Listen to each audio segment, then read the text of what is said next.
Kinuha ko yung buhok ko. Ayan siya.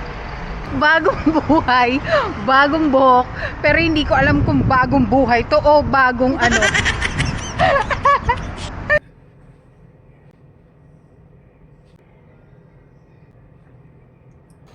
Dahil 2 months na tong buhok ko, May 15 ako nagpagupit at July 15 na ngayon. So gusto ko lang tong i-document at ipakita sa inyo yung progress na ba, kung gaano na nga ba yung hinaba niya sa loob ng 2 buwan.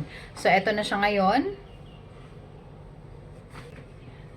Humaba na to kasi etong area na to sinagad yan dati. Sa likod naman, ayan, may mga ganto-ganto na siya.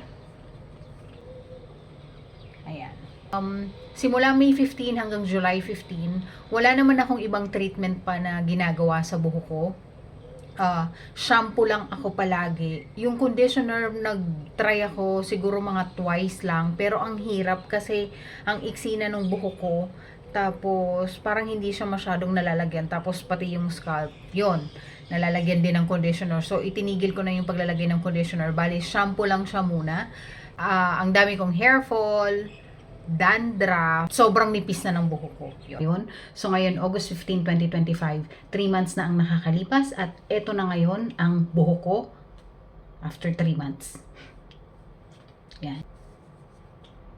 Sa likod, mahaba na, alam ko, may buntot-buntot na ako. Yan. Ito yung side. Mahaba na yan. Yan. Ayan na siya after 3 months.